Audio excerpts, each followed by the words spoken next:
hinos falam dos cuidados que o Senhor tem para conosco, para nós descansarmos, para colocarmos as nossas aflições, as nossas dificuldades nas mãos do Senhor. E eu quero hoje começar uma série que eu creio que uma das coisas que a gente precisa entender é que o mesmo Deus da Bíblia é o que nós servimos. Às vezes nós caminhamos tanto tempo na igreja que nós esquecemos de trabalhar isso nos nossos corações. O pastor Hildo, domingo passado à noite, falou sobre avivamento e despertou aos nossos corações, ou seja, desafiou os nossos corações a uma realidade que precisa ir além da minha vontade de que o poder de Deus se mova em direção à igreja e através da igreja. Mas antes que isso aconteça, eu preciso de trabalhar realidades no meu coração do poder de Deus. Porque o que eu entendo que está acontecendo conosco hoje é que nós estamos tão acostumados a gerar a nossa própria proteção e assumir os cuidados das nossas vidas, que Deus é como se fosse uma teoria. Então eu encho a minha cabeça de uma realidade teológica e ela só fica a nível intelectual. E a gente vai à igreja, a gente faz isso, a menos que aconteça alguma coisa muito dramática nas nossas vidas, para a gente buscar essa realidade, porque a gente não tem outra realidade para buscar a não ser essa.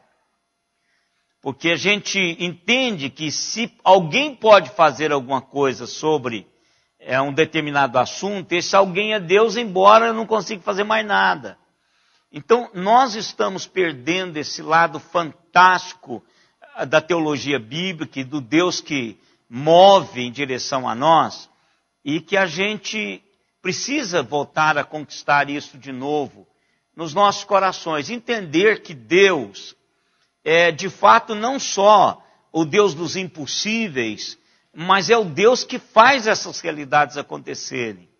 Então, para eu entender um avivamento, para eu experimentar isso, ainda há uma caminhada muito grande. Nós somos cristãos na teoria, mas nós somos ateus na prática. Tanto é que, se nós levantarmos as mãos aqui, eu perguntar quantos irmãos têm seguro de carro, a maioria tem seguro de carro. Seguro de casa. Então, nós somos, Deus nos guarda, mas eu preciso também me guardar, porque eu preciso fazer alguma coisa. Então, basta um pouquinho mais de dor, de medo, vir sobre mim, que eu começo a procurar os meus próprios recursos. Nós perdemos, enquanto igreja, a perspectiva de que Deus é soberano sobre todas as situações. Que não há impossíveis de verdade para Deus, para mim e para você.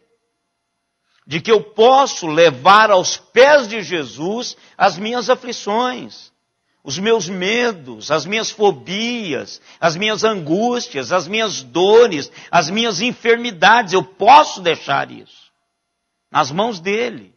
Para que ele haja, ele pode tanto fazer de uma maneira extraordinária, quanto fazer de uma maneira ordinária. Deus pode usar esses métodos. Então, estou com um problema, então, Senhor, qual que é o anjo do Senhor que vai cuidar desse negócio?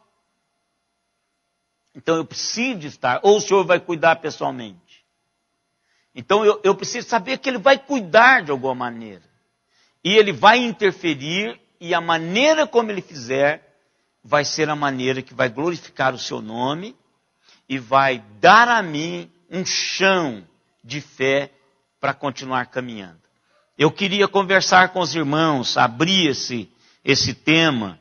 Já há algum tempo eu queria fazer isso, porque para mim, irmãos, ao contrário de Bultmann, ele diz que para o homem moderno entender a Bíblia, ela precisa ser desmitologizada. É chamada desmitologização bíblica de Bultmann. O que Bultmann quer dizer com isso? Diz ele que precisamos tirar os milagres da Bíblia, porque para ele isto são mitos. Então, ao contrário de Bultmann, eu entendo que aí que está o toque especial de Deus, e que para mim, para você caminhar com Deus, eu preciso de entender esse processo de Deus interferindo na vida das pessoas todos os dias. É um Deus que é transcendente, nós sabemos que Ele está acima de nós, que os pensamentos dele são muito mais santos, muito mais altos que o meu e o seu. Mas é um Deus também que é imanente, ou seja, que Ele se preocupa comigo. Que eu posso falar com Ele todo momento, eu tenho acesso através de Jesus à presença desse Deus e Ele se importa comigo. Com a minha dor, com as minhas dificuldades, com as minhas fobias, com as heranças genéticas que a gente carrega, você não tem como deixar isso para trás. Então, às vezes isso traz dor, traz sofrimento, traz problemas. Então, eu tenho como colocar isso diante do Senhor. Então, o que eu queria trabalhar com os irmãos, e quero, e vamos fazer isso, é esperança para os casos difíceis. Esperança para os casos difíceis.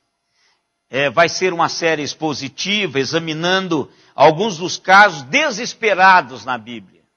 Para a gente buscar isso e aprender um pouquinho sobre esta realidade. A Bíblia, irmãos, ela está cheia de impossíveis, inacreditáveis, cheio de casos perdidos, que quando Deus agiu, esses casos não permaneceram perdidos. E às vezes a gente olha para a nossa vida e olhamos para situações, para pessoas, e a gente acaba concebendo uma ideia errônea de que esse caso está perdido, de que não há nada mais o que fazer. Então eu descredencio a Deus a agir na minha vida, porque eu já defini que o caso está perdido, que não tem mais como agir, situações, circunstâncias. Então a palavra de Deus está cheia dessas realidades e que nós precisamos aprender com isso. Tempestades, necessidades, mortes, doenças e muitas outras situações invadem a minha e a sua mente com o emblema de que são impossíveis. Então eu queria que a gente se rendesse a Deus, e entendesse que Deus manuseia com facilidade, com poder soberano, essas situações. Que não importa o que esteja correndo ou acontecendo, o que esteja abatendo sobre a minha vida, Deus é capaz de interferir nisso. Soberanamente. Cada momento da minha vida, Deus está cuidando de mim. E com poder Ele está fazendo isso. Eu não sou um bastardo, filho de um Deus que não interfere na minha vida. É um Deus que está atento a todos os momentos, principalmente as minhas dores. Dores que a gente geme porque não tem como clamar. E aí Deus pode vir com socorro presente. E eu quero pegar, irmãos, um dos momentos na vida de Jesus, que foi um momento meio turbulento, assim, pulando de uma situação para outra, muito rápida. E Jesus pisa e lida com cada uma dessas situações difíceis, impossíveis. e prova para essas pessoas envolvidas, e prova para mim, para você, que Ele é capaz de lidar com tudo que acontece conosco ou que acontece ao nosso derredor. Então, o Espírito de Deus colocou isso aqui para eu entender que Deus é capaz de trabalhar essas realidades, que Jesus é sensível a essas realidades na minha vida. E quando eu confio nele, quando eu entrego, quando eu dou aquele passo de confiança, com o coração cheio da realidade dele, aí eu desfruto da ação dele na minha vida. Eu preciso de fazer isso. A minha situação, as minhas circunstâncias, a minha dor, a minha aflição, não pode obstruir o meu caminho de ir até o Senhor e entregar isso para Ele. Não pode. Eu não posso voltar as costas para o Senhor quando eu estiver sofrendo. Eu tenho que buscá-lo, entendendo que Ele vai cuidar dessa situação. E o texto, irmãos, é Marcos capítulo 5. Marcos, ele trabalha isso com muita facilidade e eu entendo que essa sessão aqui de Marcos, do capítulo 5, e mesmo no finalzinho do capítulo 4, Marcos está dando para mim e para você uma caminhada, um momento, um relance da vida de Jesus, encontrando pessoas com enfrentamentos variados, com angústias, pessoas reais, pessoas que sofrem. À sua volta tem pessoas sofrendo.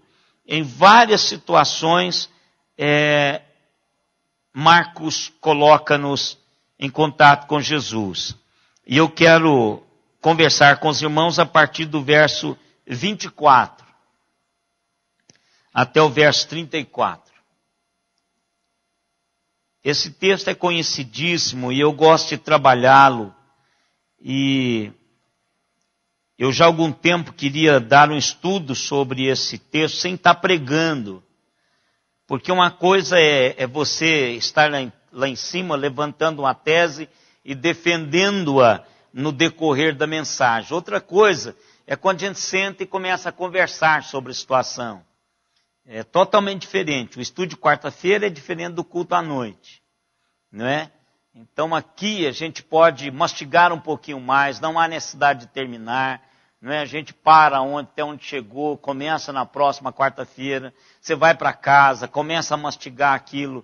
Então o culto de quarta-feira, ele dá-nos essa bênção de podermos fazer isso.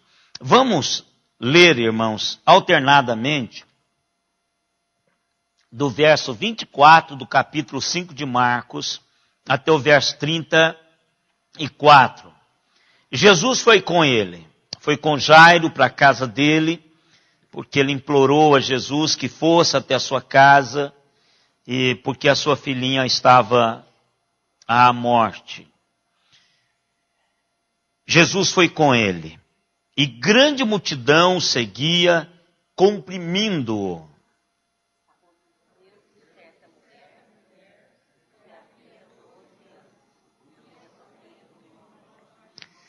E muito padecera à mão de vários médicos, tendo despendido tudo quanto possuía, sem contudo nada aproveitar, antes, pelo contrário, indo a pior.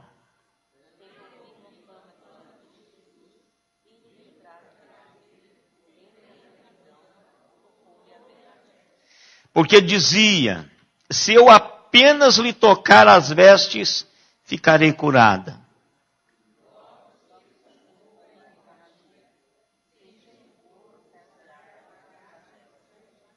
Jesus, reconhecendo imediatamente que dele saíra poder, virando-se no meio da multidão, perguntou: quem me tocou nas vestes?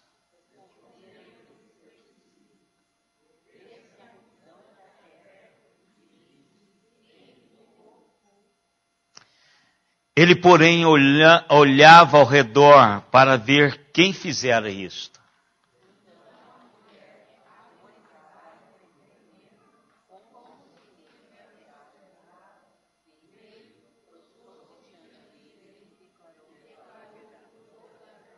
E ele lhe disse: filha, a tua fé te salvou. Vai-te em paz e fica livre do teu mal. Deus amado, nós cremos no poder do Senhor. O que nós queremos, ó Deus, é que isso nos acompanhe no dia a dia. Teologicamente, mentalmente, intelectualmente, nós sabemos que isso é verdade.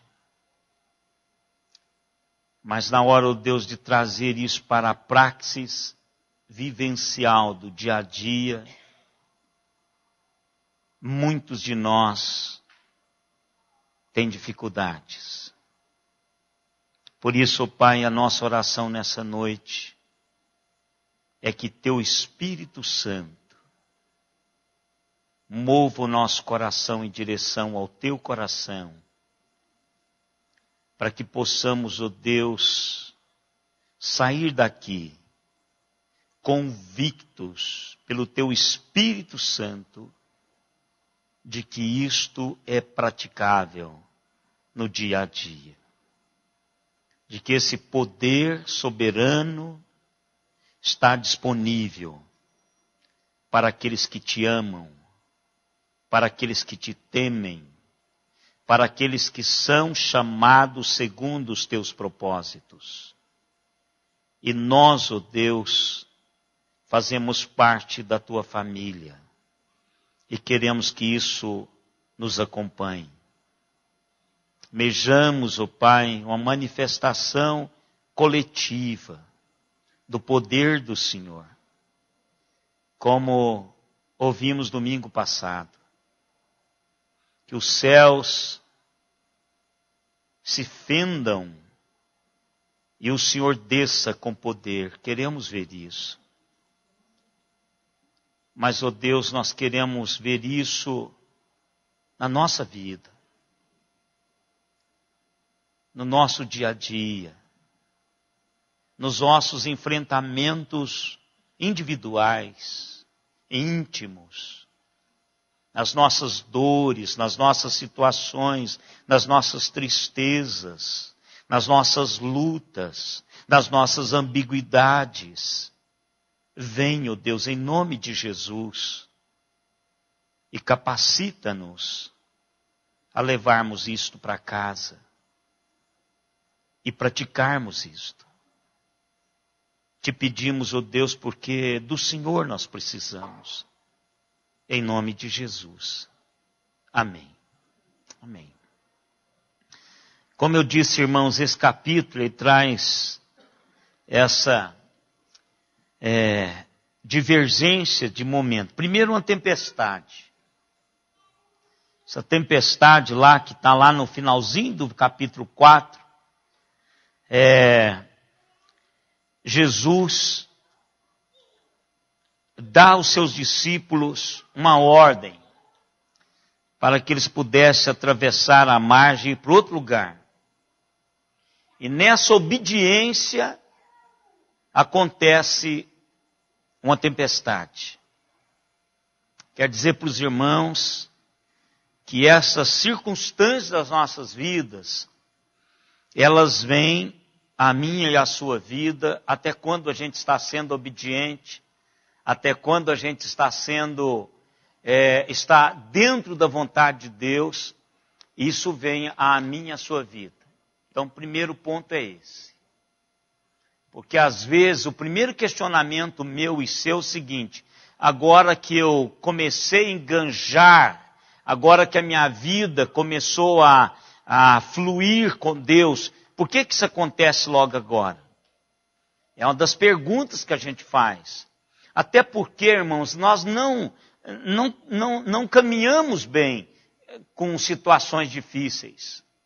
E tem alguém que está aproveitando disto e trazendo uma realidade que não é verdadeira para vender para as pessoas. Que é a de que seus problemas vão terminar quando você vier para a Caixa Econômica. Ah, não, para o reino. Não tem a propaganda da Caixa, vem para a Caixa você também? Então, às vezes, a propaganda da igreja tem sido isso. Venha para a igreja você também, que seus problemas vão terminar. Isso não é verdade, irmãos. Isso não é verdade. Eu posso estar fazendo a vontade de Deus, cumprindo aquilo que Deus ordenou, com todo o interesse do coração, e de uma hora para outra brotar uma tempestade tremenda na minha vida, que eu não sei de onde vem, não sei para onde está indo, e não sei o estrago que ela vai fazer, mas ela chegou, eu sinto todas as realidades da tempestade. É isso que aconteceu aqui. Os discípulos estavam em pleno cumprimento da vontade de Deus. Passe para o outro lado. Jesus diz isso. Mas uma das coisas bonitas desse texto é que Jesus se faz presente ali. Se faz presente. Ele não abandonou o barco. Não abandonou. Ele estava lá. E que caia canivete. Aquele barco nunca iria se afundar. Por quê? Porque Jesus estava presente. É isso que a gente precisa pôr na cabeça. É isso que Marcos quer sinalizar na minha e na sua vida. O que eu preciso para a vida, irmãos, é ter no meu coração a certeza de que Jesus está presente. Mesmo que pareça que ele está tirando um cochilo. Não tem nenhum problema. O barco em que Jesus está, não há nenhuma tempestade que possa afundá-lo. Nenhuma. Primeira coisa que eu preciso colocar no coração é isso. Que sempre vai haver um momento em que Deus vai interferir e aquilo que está acontecendo vai cessar. Vai cessar. Então isso eu preciso pôr na cabeça. A segunda realidade já não é mais uma circunstância de se estar obedecendo a Deus, mas já é uma opressão do inimigo das nossas almas, pegando uma pessoa e acabando com a vida dela. Isso também acontece. O inferno, irmãos, está destruindo vidas preciosíssimas. Jovens, que têm uma realidade todinha pela frente, e o inferno está paçocando essas pessoas, algemando essas pessoas, drenando o futuro dessas pessoas, com engodo. O inferno pega aqui um indivíduo, acaba com ele, humilha, e aí a presença de Jesus. Por isso que ele queria atravessar. A presença de Jesus chega e liberta esse camarada, joga para os porcos, lugar dele, e aí os donos dos porcos estão pensando no lucro e rejeitam Jesus. Mas não importa. Nessa caminhada minha e sua com Deus, pessoas irão rejeitar a Jesus. Mas outros serão libertos por Jesus e vão abraçá-lo.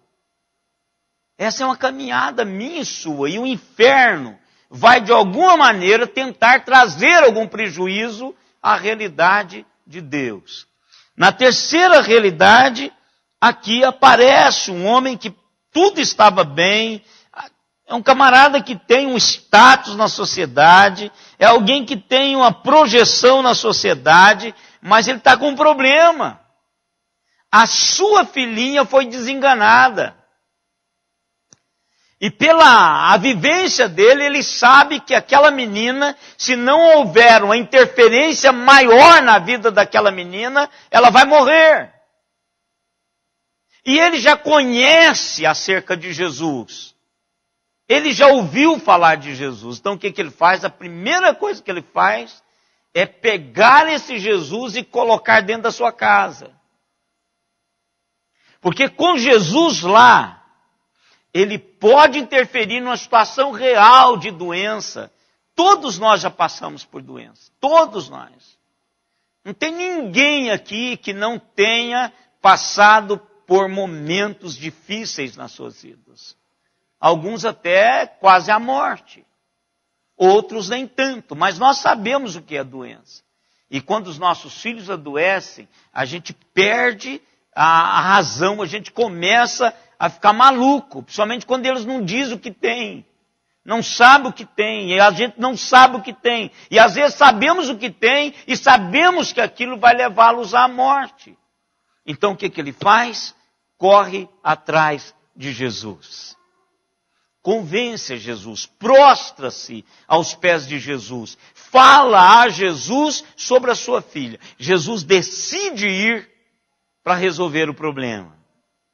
E aí, nesse interregno, acontece algo fantástico. A vida continua. Tempestade com a embarcação dos discípulos, um coitado possuído pelo demônio, marionetado pelo demônio, e agora um nobre, alguém da sociedade, que tem um filho doente, e enquanto Jesus está indo, tem uma mulher ali que está sofrendo há 12 anos. 12 anos essa mulher está sofrendo. E eu quero, irmãos, que a gente coloque nesta situação do capítulo 5, a verdade de que Deus é mais do que adequado para cada situação da minha e sua. Não há situação impossível para Deus. Não há situação impossível para Deus. Não há impasses desesperadores para o Senhor. Não há situação desesperadora para o Senhor. Não há tempestade impossível que Deus não possa dizer para ela, sossegai.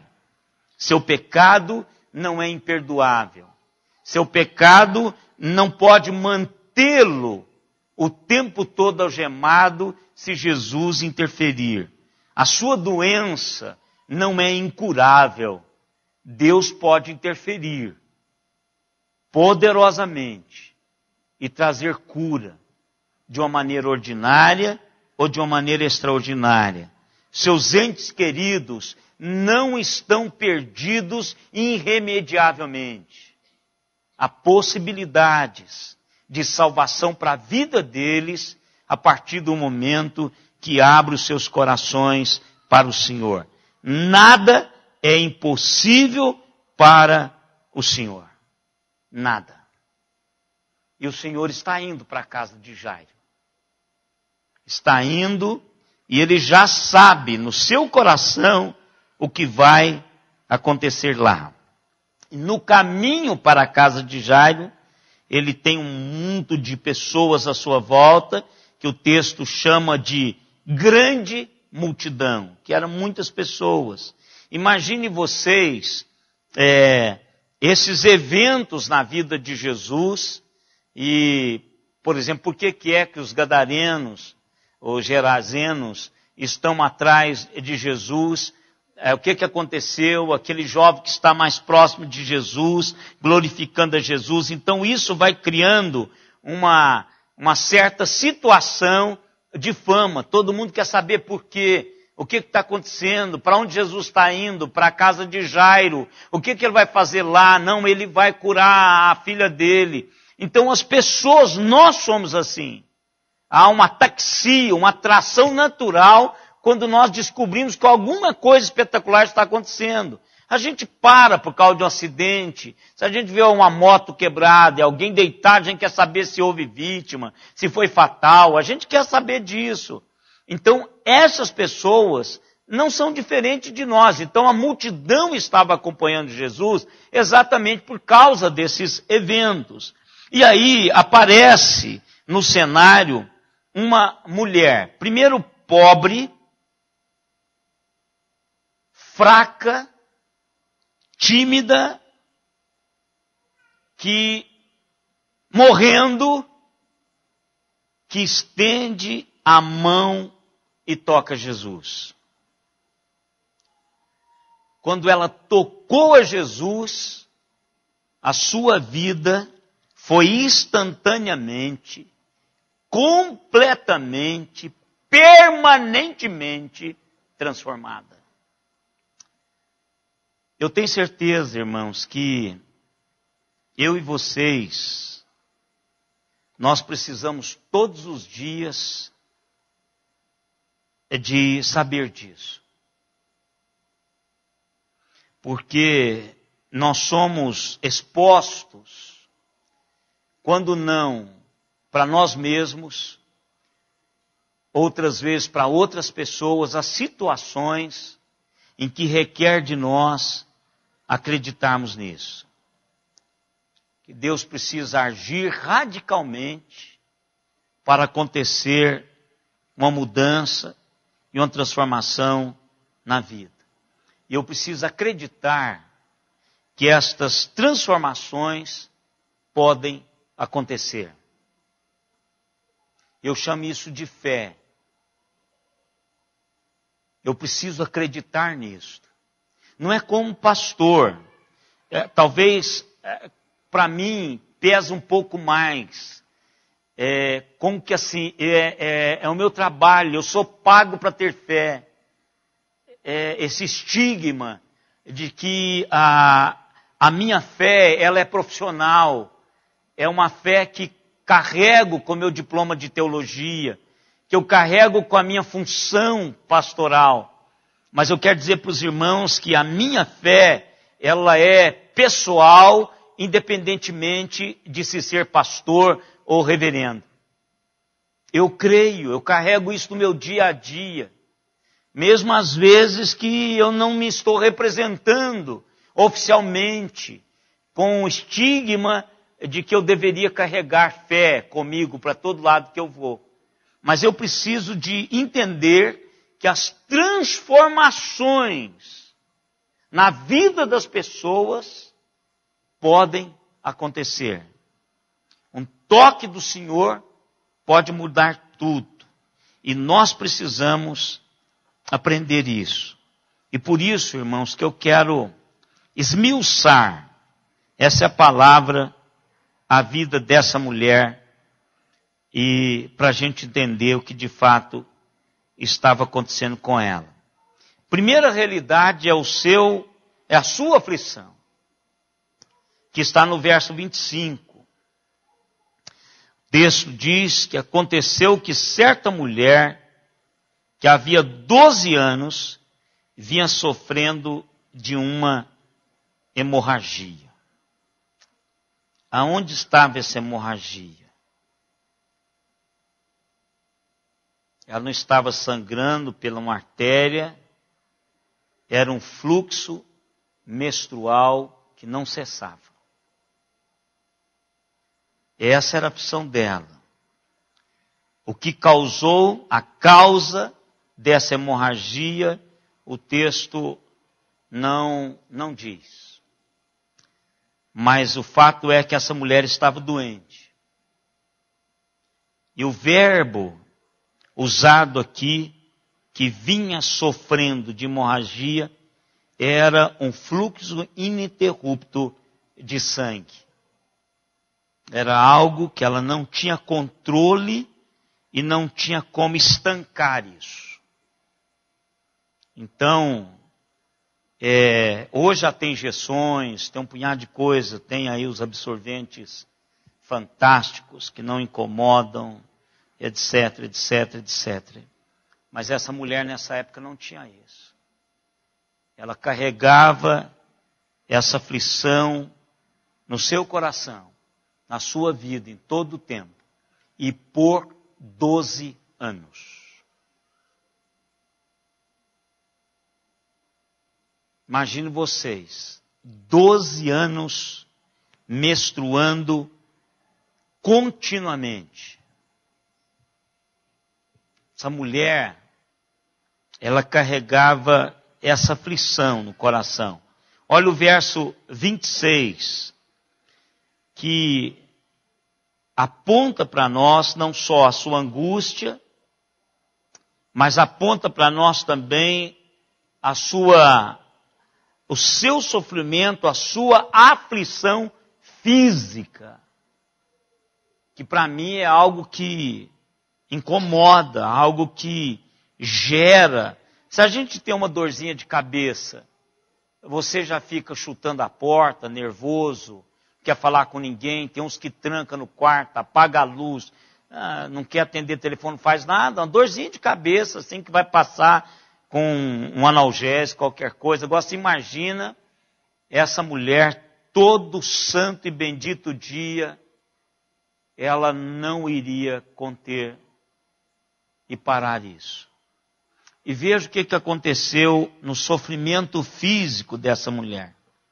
A partir da perda de sangue constante, essa pobre mulher passou a ficar fraca e anêmica.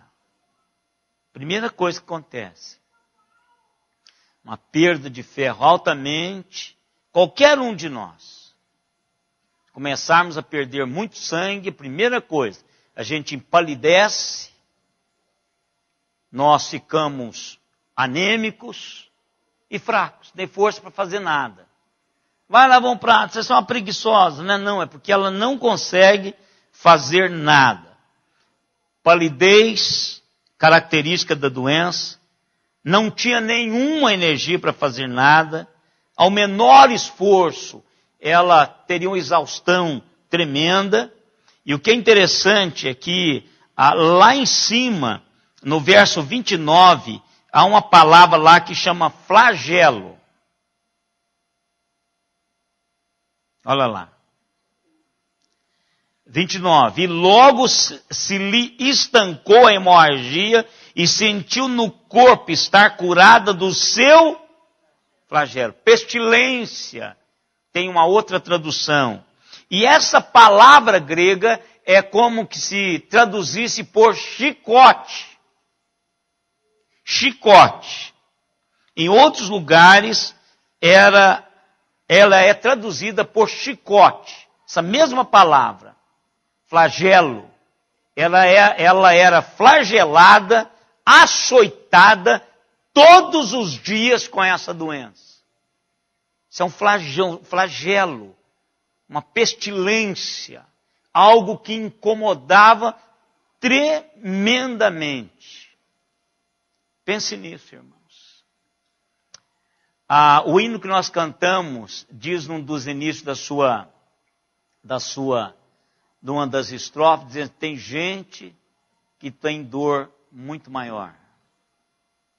Às vezes a gente subestima a nossa dor e achamos que só a gente está sofrendo daquele jeito. Mas quando a gente dá uma olhada para outras pessoas estão sofrendo muito mais do que nós. Muito mais do que eu e você.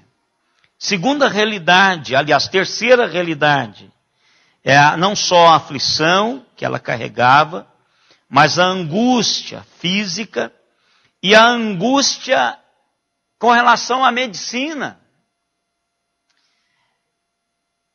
Sim, meu irmão.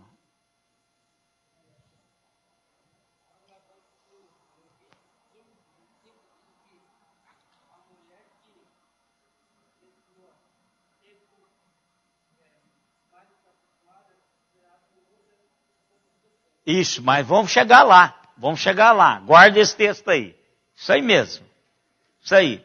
Mas a questão é com os médicos, você fica nervoso com o médico que não consegue melhorar, você troca de um, passa para outro. Você tem uma farmácia lá na sua casa. Esse negócio de pegar uma segunda opinião. A gente pega uma segunda opinião e vai mais uma argamassa de remédio. Tem gente que eu chego lá na minha mãe, ela tem uma farmácia lá. Tem umas caixas, guarda os remédios dentro da caixa de sapato. Então vai guardando aquele negócio, porque não está dando certo, vou no outro médico. Está tudo errado, toma esse aqui, não dá certo, vai no outro médico. Não é uma dor esse negócio, ninguém aponta a solução, ninguém descobre, ninguém fecha o diagnóstico. Então, imagine essa mulher aqui. Como é que ela sofreu sob os seus cuidados e não melhorava nada. Agora, por que isso aconteceu? Olha, ela gastou todo o dinheiro, tudo quanto ela possuía, sem nenhum resultado. Olha, sem contudo nada aproveitar, antes, pelo contrário, indo de mal a pior. Vocês sabem o que é isso aqui? Vocês sabem o que é o Talmud? Talmud. Não sabe, né? A gente precisava de dar uma aula sobre o Talmud. Puxa vida, eu fico até com vergonha de vocês não saberem. Estamos há tantos anos juntos e eu não sei se eu falei alguma vez. Se eu falei achando que vocês sabiam alguma coisa. Eu já referi ao Talmud algumas vezes na minha mensagem, mas eu esqueci de explicar. O Talmud, irmãos, é o livro sagrado dos judeus. É o registro das discussões e conclusões dos mestres com relação à lei de Moisés. Ou seja, é a explicação da ética, costumes, hábitos com relação à Torá. Não é? Então, no Talmud, ele explica as explicações, coloca as explicações dos sábios judeus. É um livro de extrema importância para os judeus. E no Talmud, tem 11 maneiras de tratar hemorragia menstrual. 11 maneiras. Umas, irmãos, extremamente supersticiosas. Outras, com poções, com exposição da mulher.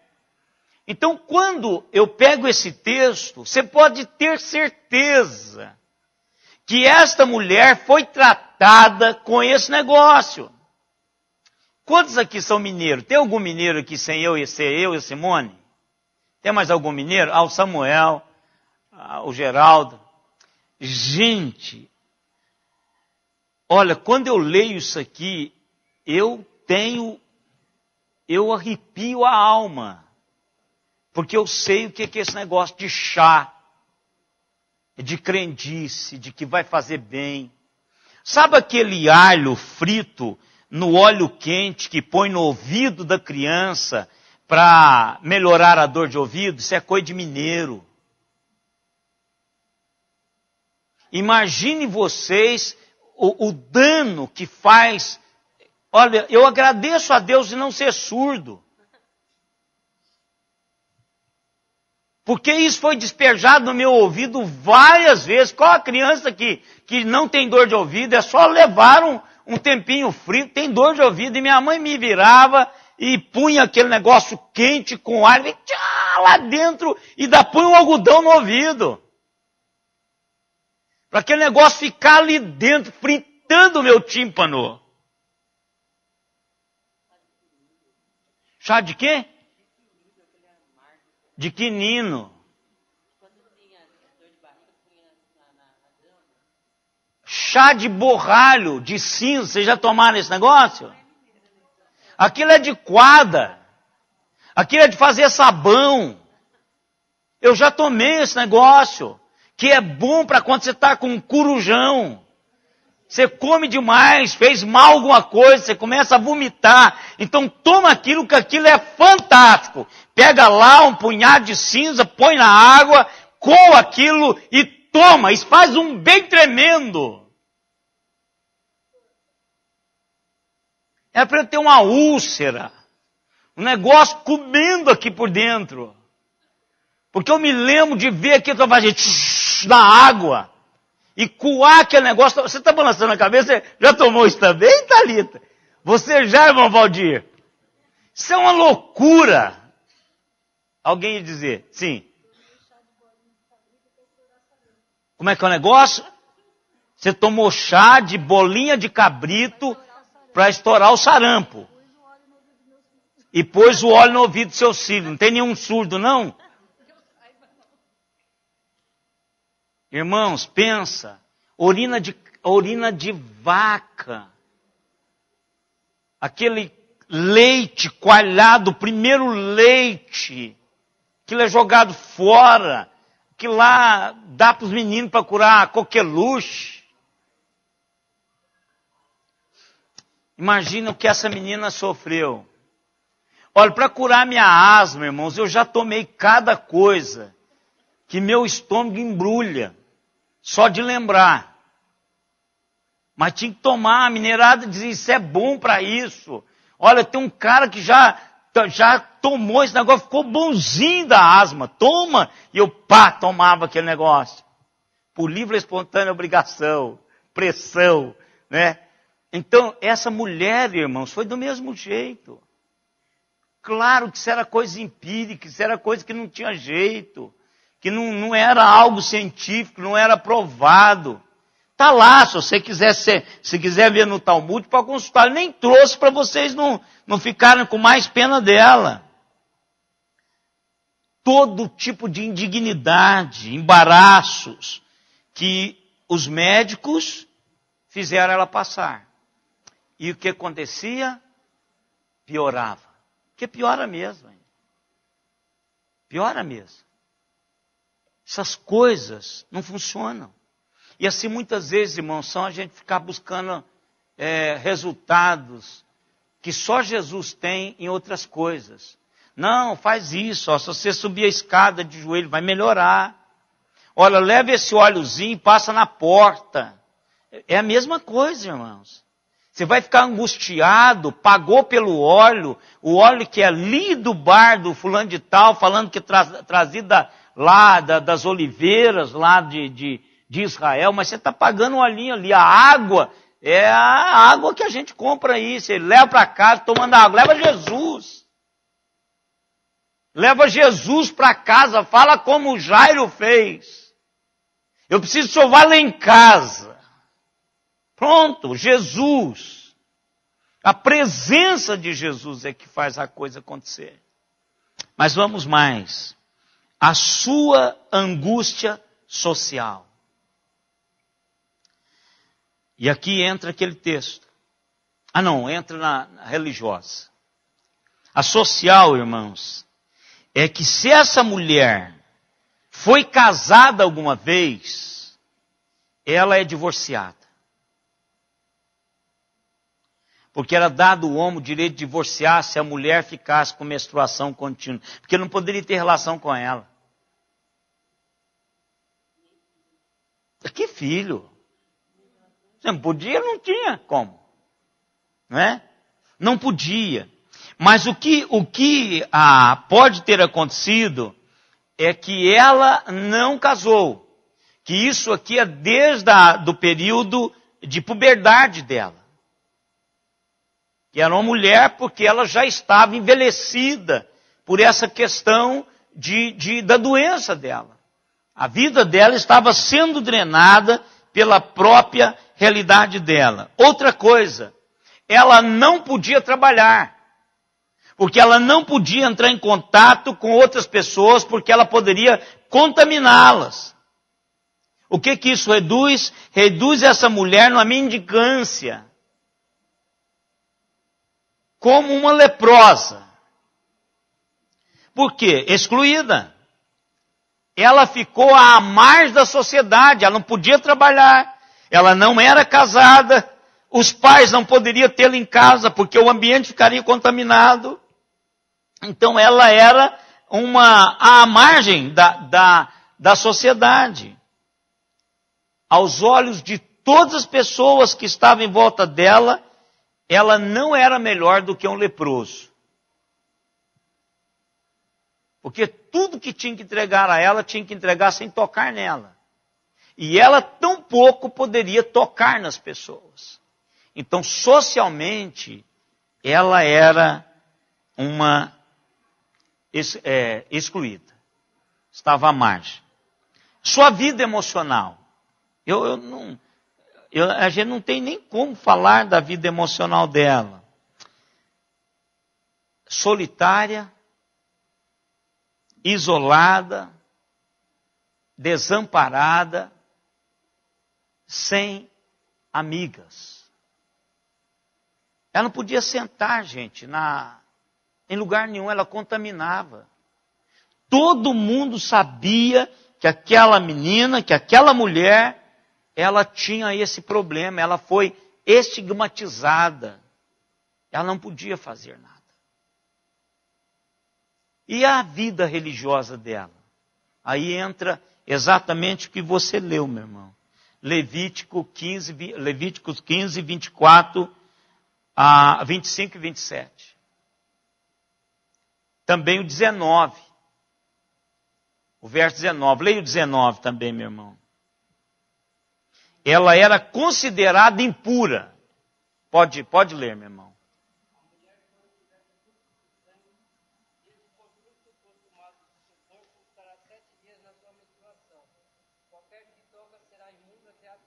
Olha aí, e isso com 7 dias. Aí aquilo que você leu foi 25, não foi? Pode ler.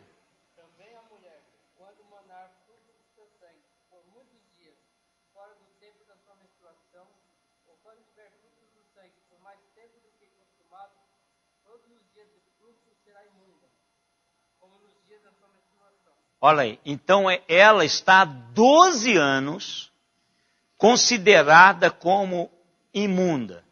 Ela não pode entrar no templo. Ela não podia entrar. Ela não podia adorar. Ela não podia cultuar. Ela não podia se reunir com as pessoas. Ela era imunda. Pense vocês. Às vezes nós estigmatizamos algumas pessoas e, não misture com isso, não faça aquilo. Às vezes, não vou levar meu filho lá, porque essa igreja está tendo esse tipo de trabalho. Não vou fazer isso. Às vezes nós fazemos isso, com coisa que não contamina. Então, não vou mais deixar os meus meninos ir, porque esse ambiente agora tem ex-drogado, ex-isso, ex-aquilo. A gente faz isso também, irmãos. Pessoas estigmatizadas, que a gente esquece que o poder de Deus pode transformar a vida dessas pessoas. E a angústia financeira? Foi tudo embora. O texto sagrado diz que ela gastou tudo que tinha com os médicos e eles não puderam ajudá-la. O que fizeram foi drenar a sua conta bancária. Ela foi deixada sem um tostão, indigente, sem marido, sem filho, para cuidar dela. Verso 26, que diz isso, nós vimos aqui. O verso 27 começa a mudar a história dessa mulher. E nós vou deixar você embora para casa, com a visão dela, que ela atingiu o ponto onde ela sabia que estava vivendo sob uma sentença de morte. Ela não iria melhorar. Ela sabia que aquela doença iria matá-la. Literalmente, a sua vida estava sendo drenada todos os dias, um dia após o outro. Ela tinha certeza que iria morrer. na realidade ela estava aqui só vegetando. Não tinha vida social, não tinha vida religiosa. Imagine, isso era uma mulher que poderíamos pensar assim, depressiva. Uma mulher que amaldiçoava todos os dias por ter nascido mulher. E o judeu ainda dizia assim, graças a Deus que eu não sou mulher, não sou gentil e não sou cavalo. Então, irmãos, essa é a situação da mulher. E por pior que seja a sua situação, eu tenho a impressão que não chega nem aos pés disso. Mas qualquer que seja, porque alguém já disse que só conhece a linguagem da dor quem por ela já passou. Talvez a sua dor, você diz assim, dessa mulher não chega nem próximo. Então quero dizer para você que ainda assim, é a presença de Jesus que pode fazer e trazer transformações radicais no seu dia a dia e na sua vida. Nós vamos ver isso.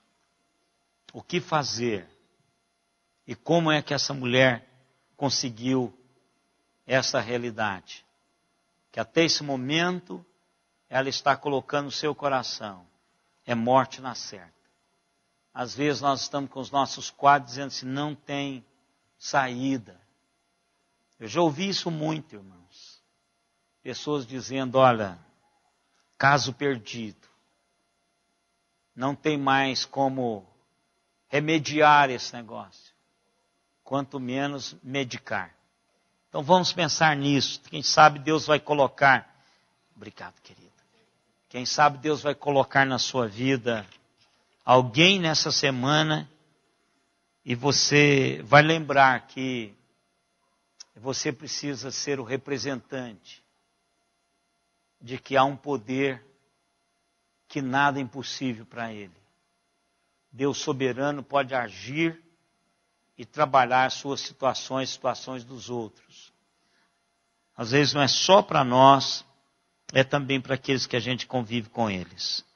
Araraquara, Campinas, Ribeirão Preto, Franca, Sorocaba, Feira de Santana, São Paulo e Pirassununga. 23 conexões. Vamos colocar em pé, irmãos. Vamos orar. Vá para casa entendendo que há um poder. Ser honesto com Deus, diga, Senhor, às vezes eu não estou acreditando muito nisso, mas transforma o meu coração para que seja realidade na minha vida. Pai amado,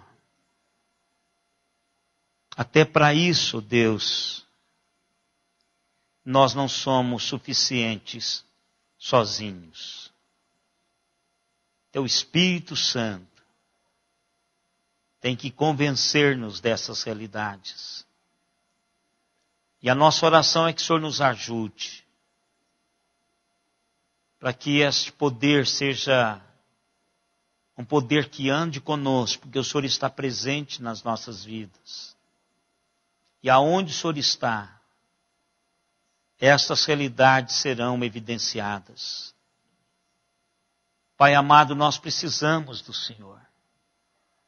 Ajude-nos na nossa pouca fé. Quase nenhuma às vezes. Mas nós sabemos, ó Deus, o Senhor é um Deus misericordioso, cheio de graça, compassivo, bondoso. Por isso, ó Pai, nós nos rendemos ao Senhor e clamamos para que o Senhor nos ajude. O mundo, Senhor, à semelhança do tempo em que o Senhor pisou esse planeta em Cristo Jesus, sofre, ó Deus. E nós precisamos, enquanto igreja, trazer a Tua presença e manifestar o Teu poder na vida dessas pessoas, para que o Senhor seja glorificado, para que o Senhor seja honrado. Por isso, ó Pai, ajude-nos, mortais, pecadores, miseráveis, como eu, mas remidos, lavados no sangue do Cordeiro. para representá-lo na vida. Por isso, ó Pai, dê-nos a bênção de manifestarmos o teu poder no nosso dia a dia e experimentá-lo na nossa própria vida. E agora, irmãos, que a graça do Senhor Jesus Cristo, o amor de Deus, o nosso eterno Pai, a comunhão, as consolações e o poder do Espírito Santo estejam em nós e sobre nós, até aquele dia, quando com Ele nós nos encontraremos. Amém.